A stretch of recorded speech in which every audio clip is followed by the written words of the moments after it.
Hai kawan pajak, dengan berlakunya Peraturan Menteri Keuangan Nomor 112 Tahun 2022, mulai tanggal 1 Januari 2024 nanti, akan berlaku NPWP dengan format 16 digit. Bagi orang pribadi, NIK akan berlaku sebagai NPWP. Saat ini, Direktorat Jenderal Pajak telah melakukan pemadanan data wajib pajak. Silakan cek di profil akun pajak.go.id Kawan Pajak. Nah, bagaimana kalau ternyata masih ada data yang perlu dimutakhirkan atau tidak sesuai? Jangan khawatir, kawan pajak bisa melakukan pemutakhiran mandiri dengan beberapa cara yang pastinya mudah. Yang pertama, melalui akun pajak.go.id pada menu Profil. Yang kedua, melalui kantor pelayanan pajak tempat kawan pajak terdaftar. Atau yang ketiga, hubungi Kring Pajak melalui telepon di nomor 1-500-200 atau live chat di www.pajak.go.id. Untuk pemutakhiran mandiri, wajib pajak orang pribadi perlu menyiapkan data NIK, nomor handphone, alamat email, alamat tempat tinggal, data klasifikasi lapangan usaha, dan jangan lupa siapkan kartu keluarga untuk mengisi daftar anggota keluarga. Sedangkan untuk wajib pajak badan, cukup siapkan data klasifikasi lapangan usaha, alamat email, nomor handphone, dan data alamat yang terbaru. Yuk, segera lakukan pemutakhiran mandiri sebelum 31 Desember 2023. Karena lebih awal, lebih nyaman. Om Swastiastu, Assalamualaikum warahmatullahi wabarakatuh. Semeten pajak, apa kabar? Semoga kabarnya baik dan sehat selalu. Jumpa lagi Semeten pajak semua di Taru 904 Ngorte Seru bersama penyuluh pajak di KPP Madya Denpasar. Podcast ini merupakan podcast kedua kita di tahun 2023 nih Semeten pajak. Ngomong-ngomong Semeten pajak tahu gak kalau omset Semeten yang sudah mencapai 4,8 miliar dalam satu tahun pajak, maka Semeten pajak wajib mengajukan permohonan untuk dikukuhkan sebagai pengusaha kena pajak atau sering dikenal dengan PKP? Nah, Semeten pajak pengen tahu kan apa saja sih syarat-syarat menjadi PKP dan ternyata ada banyak keuntungan atau benefitnya bila telah dikukuhkan sebagai PKP. Sebelum kita mulai ngobrol-ngobrolnya, perkenalkan dulu, nama saya I Gusti Made Setiawan. Saya adalah salah satu penyuluh pajak di KPP Madya Denpasar. Di podcast edisi ini saya akan ditemani oleh rekan saya, Kak Yohan Febrian. Kak Yo, di podcast edisi ini kita akan kupas tuntas seputar PKP, karena Semeten kita banyak yang bingung nih, apakah boleh langsung menjadi PKP atau harus menunggu dulu omset mencapai 4,8 miliar? Oke, sebelumnya, perlu dijelaskan apa sih sebenarnya PKP atau pengusaha kena pajak itu? Menurut Pasal 1 Undang-Undang PPN, PKP merupakan pengusaha yang melakukan penyerahan barang kena pajak dan atau penyerahan jasa kena pajak yang dikenakan pajak berdasarkan Undang-Undang PPN, tidak termasuk pengusaha kecil. Batasan ini ditetapkan dengan Peraturan Menteri Keuangan, kecuali pengusaha kecil yang memilih untuk dianggap sebagai PKP. Tadi kan Kak Yo menjelaskan tentang pengusaha kecil, apa yang dimaksud pengusaha kecil ini Kak? Pengusaha kecil merupakan pengusaha yang selama 1 tahun buku melakukan penyerahan barang kena pajak dan, atau jasa kena pajak dengan jumlah peredaran bruto dan, atau penerimaan bruto tidak lebih dari 4.800.000.000 rupiah. Oh, jadi pengusaha kecil juga bisa ya Kak Yo kalau mau jadi PKP? Terus apa aja syaratnya Kak Yo kalau mau dikukuhkan menjadi PKP? Pengusaha melaporkan usahanya untuk dikukuhkan sebagai PKP dengan mengajukan permohonan secara elektronik atau tertulis, serta dilampiri dengan dokumen yang disyaratkan. Untuk pengusaha orang pribadi, bagi warga negara Indonesia, yaitu fotokopi KTP, sedangkan bagi warga negara asing, yaitu fotokopi paspor, atau fotokopi kartu izin tinggal terbatas, KITAS, atau kartu izin tinggal tetap, KITAP. Wah, banyak juga ya persyaratannya. Bagaimana dengan wajib pajak badan? Kalau untuk pengusaha badan dengan status pusat, lebih banyak lagi. 1. Fotokopi dokumen pendirian badan usaha, berupa akta pendirian atau dokumen pendirian dan perubahannya, bagi badan dalam negeri, atau surat keterangan penunjukan dari kantor pusat, bagi bentuk usaha tetap, dan 2. Dokumen identitas diri seluruh pengurus, meliputi fotokopi KTP, atau buat WNA menggunakan fotokopi paspor, dan fotokopi kartu NPWP. Sedangkan untuk pengusaha badan dengan status cabang maka harus ada surat keterangan sebagai cabang bagi badan atau surat keterangan penunjukan dari kantor pusat bagi bentuk usaha tetap, dan dokumen identitas diri pimpinan cabang atau bentuk usaha tetap. Syarat-syarat ini diperoleh dari mana, Kak? Untuk lebih jelasnya nanti bisa Semeten Pajak baca di per 20 Petajul tahun 2020. Oke. Sip, bila Semeten sudah merasa data lengkap dan pengajuan sudah dilayangkan, kemudian disetujui pula. Apa langkah selanjutnya? Jadi setelah Semeten Pajak menjadi PKP, kemudian harus menyampaikan permintaan aktivasi akun PKP dengan mengisi formulir permintaan aktivasi akun pengusaha kena pajak, paling lama 3 bulan setelah dikukuhkan sebagai PKP. Kalau tidak mengajukan, bisa dicabut pengukuhannya. Jadi wajib ya Kakyo ya mengaktifasi akun PKP setelah mendaftar menjadi PKP ya Semeten Pajak. Terus apa aja Kakyo, kewajiban kita kalau sudah dikukuhkan sebagai PKP? Kewajibannya yaitu memungut PPN, PPNBM yang terutang, kemudian menyetorkan PPN, PPNBM yang terutang dan melaporkan atau menyampaikan SPT masa PPN, PPNBM terutang, melalui website yaitu web e-faktur. Nah, untuk memungut PPN ini sudah mesti harus membuat faktur pajak yang standar, menggunakan aplikasi e-faktur. Jadi Semeten Pajak kalau sudah dikukuhkan menjadi PKP harus diingat ya kewajibannya untuk memungut, menyetorkan, dan melaporkan PPN atau PPNBM-nya. Terus kalau kita udah jadi PKP ada keuntungannya gak sih Kakyo? Tentu saja ada beli Gusti. Kalau Semeten Pajak sudah dikukuhkan menjadi PKP maka pengusaha dapat mengkreditkan pajak PPN yang dikenakan saat membeli atau memperoleh barang jasa kena pajak. Di samping itu, umumnya mereka lebih mudah bila bertransaksi dengan lawan dari BUMN, BUMD, atau instansi pemerintah. Oh mantap, siapa Kakyo? Oke Semeten Pajak semua demikian tadi obrolan kita mengenai pengukuhan PKP semoga dapat menambah pengetahuan perpajakan Semeten Pajak semua ya. Semeten Pajak boleh nih kasih masukan ke kita mau membahas materi apa seputar perpajakan pada podcast kita mendatang melalui media sosial kami di Instagram atau Twitter @pajakmatiatpes, atau kanal YouTube dan juga Facebook KPP Madya Denpasar. Baik Semeten Pajak semua demikian tadi podcast kita edisi kali ini jangan lupa di like ya. Kami mengucapkan terima kasih kepada Semeten Pajak yang sudah mendengarkan podcast ini. Dan juga memohon maaf bila ada hal-hal yang kurang berkenan. Saya I Gusti Made Setiawan mohon undur diri. Tetap jaga kesehatan dan patuhi protokol kesehatan, dan selalu bahagia. Sampai jumpa di edisi yang lebih seru lagi di Taru 904 Ngorte Seru bersama penyuluh pajak KPP Madya Denpasar. Wassalam warahmatullahi wabarakatuh. Om Santi Santi Santi Om. Bunda, Udah dipakai laptop barunya, berapa harganya? tadi siang aku beli sama ayah. Ini harusnya harganya 9 jutaan. Tapi kenapa ayah bayarnya 10 juta? Oh, ini mah PPN, Mas. PPN itu apa, Bunda? PPN itu pajak. Mas Dewa kan SMP negeri nggak bayar. Berobat nggak bayar juga kan? Itu pakai uang pajak. Oh gitu ya, Bunda. Makasih ya, Bunda, udah dibeliin. Hai kawan pajak, selamat datang di tutorial pelaporan SPT PPN via web e-faktur. Tutorial ini merupakan tutorial pada tahap pelaporan. Setelah wajib pajak selesai dan berhasil menggunakan aplikasi e-faktur desktop 3.0, maka selanjutnya adalah pelaporan dengan menggunakan e-faktur web pada laman web strip efaktur.pajak.go.id.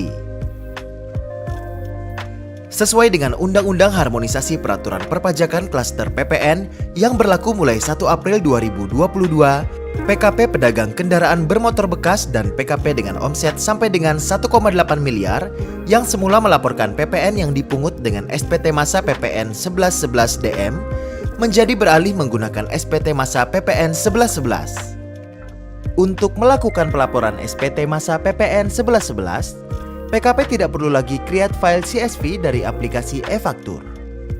Proses posting dan pelaporan SPT dilakukan secara langsung melalui laman web strip efaktur.pajak.go.id. Dalam tutorial kali ini, kita akan belajar cara membuat dan melaporkan SPT PPN melalui e-faktur web PPN dalam 9 langkah mudah. Buka aplikasi e-faktur di laman web strip efaktur.pajak.go.id menggunakan browser. Disarankan menggunakan browser Chrome atau Firefox. Buka menu Options, lalu cari kata kunci Certificates. Kemudian klik View Certificates. Setelah muncul daftar sertifikat, klik Import dan pilih sertifikat elektronik Anda, lalu masukkan passphrase. Kemudian tutup dan buka kembali browser Anda. Jika instalasi sertifikat elektronik sudah berhasil, maka NPWP dan nama perusahaan akan terisi secara otomatis. Jika belum, ulangi kembali import sertifikat elektronik Anda dan pastikan sertifikat elektronik masih berlaku. Masuk ke laman e-faktur web di web strip efaktur.pajak.go.id. Pada menu login, akan muncul nomor NPWP dan nama perusahaan Anda. Pertama, masukkan password akun PKP atau password Enova, kemudian klik tombol login. Selanjutnya akan muncul tampilan dashboard seperti di samping.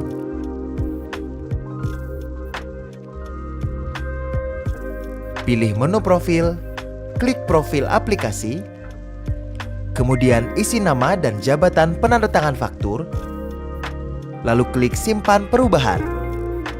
Data yang muncul di tab profil PKP merupakan data yang terdapat di sistem informasi DJP. Dalam hal terdapat perbedaan data, silakan hubungi KPP tempat terdaftar untuk melakukan perubahan data. Untuk melakukan posting SPT, pilih menu Administrasi SPT, lalu klik submenu Monitoring SPT, kemudian pilih Posting SPT. Selanjutnya akan muncul isian data posting SPT. Masukkan tahun pajak, masa pajak, status SPT, kemudian klik Submit. Lalu akan muncul notifikasi proses posting sudah masuk ke dalam antrian. Silakan tunggu beberapa saat. Klik OK untuk melanjutkan. Apabila posting berhasil, maka di dalam daftar SPT akan terlihat status sukses seperti ditunjukkan pada gambar di samping. Klik Buka untuk melihat dan mengisi detail SPT. Setelah data SPT berhasil terbuka, terdapat 3 menu yaitu lampiran detail, lampiran AB, dan induk.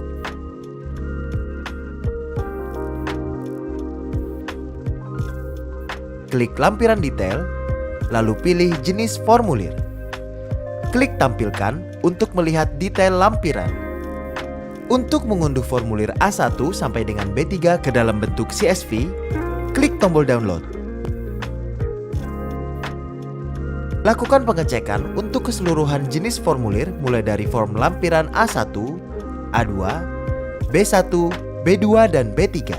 Jika dirasa telah sesuai, lanjutkan ke formulir lampiran AB.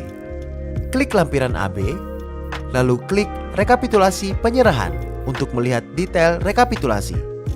Dalam hal terdapat faktur pajak digunggung, tuliskan secara manual pada kolom B2 atau tuliskan 0 jika tidak ada penyerahan.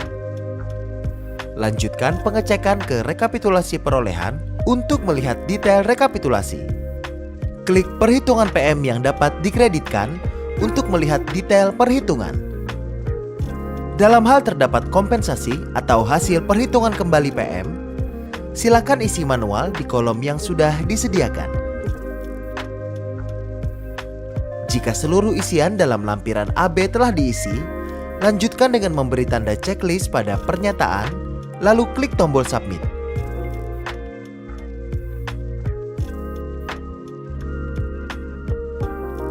Berikutnya akan muncul notifikasi untuk memasukkan file sertifikat elektronik seperti berikut. Pilih Choose File untuk memasukkan file sertifikat elektronik.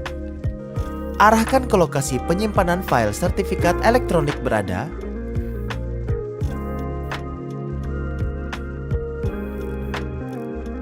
Klik Open untuk melanjutkan. Kemudian masukkan passphrase, lalu klik tombol Setuju. Jika passphrase yang dimasukkan benar, maka akan muncul notifikasi submit SPT lampiran AB berhasil. Lalu klik OK untuk melanjutkan. Setelah lampiran AB terisi dan tersimpan, lanjutkan ke pengisian SPT induk. Pilih menu induk, lalu klik tulisan penyerahan barang dan jasa untuk melihat detail penyerahan. Dalam hal terdapat penyerahan yang tidak terutang PPN, silakan isikan nilai DPP atas penyerahan tersebut atau tuliskan 0 jika memang tidak ada penyerahan yang tidak terutang PPN. Jika status SPT kurang bayar seperti ditunjukkan pada gambar di samping, lakukan pembayaran terlebih dahulu lalu input kode NTPN atau bukti PBK dengan cara klik ikon kaca pembesar. Isikan bukti pembayaran, masukkan nomor NTPN atau bukti PBK beserta nilainya, lalu klik tambah.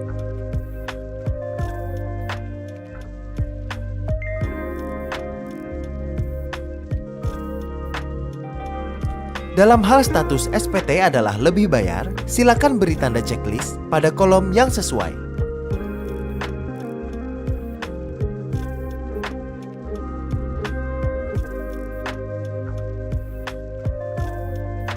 Jika status SPT nihil, langsung lanjutkan dengan tulisan PPN terutang atas kegiatan membangun sendiri.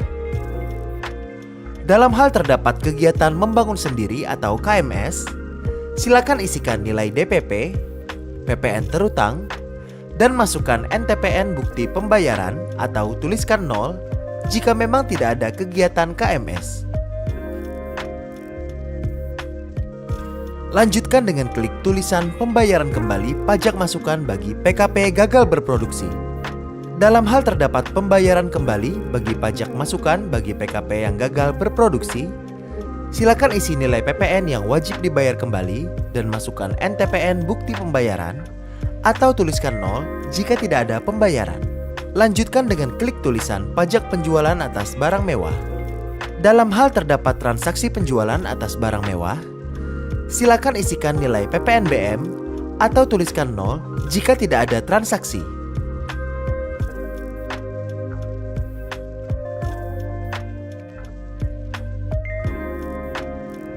Terakhir, klik tulisan kelengkapan SPT.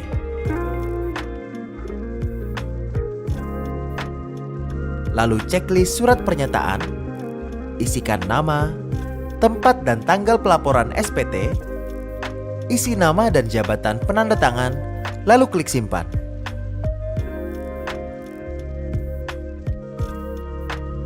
Jika berhasil, maka akan muncul notifikasi sebagai berikut. Klik OK untuk menutup. Proses pembuatan SPT berhasil dilakukan. Langkah berikutnya adalah melakukan pelaporan SPT. Untuk melakukan pelaporan SPT, di menu daftar SPT, klik tombol lapor.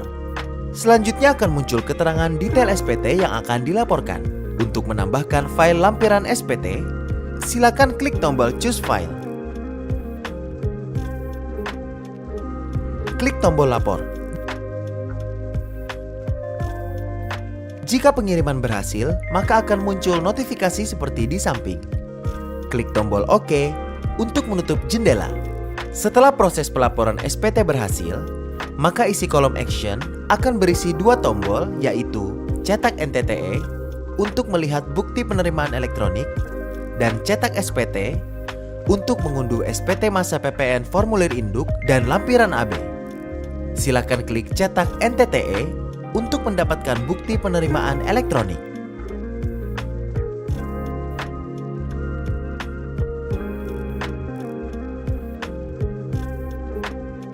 Sekian tutorial e-faktur web PPN. Semoga bermanfaat. Jika Anda masih memerlukan bantuan, silakan kunjungi www.pajak.go.id atau telepon ke Kering Pajak 1500 200. Subscribe channel YouTube Ditjen Pajak RI untuk memperoleh informasi dan tutorial lain. Pajak kuat, Indonesia maju.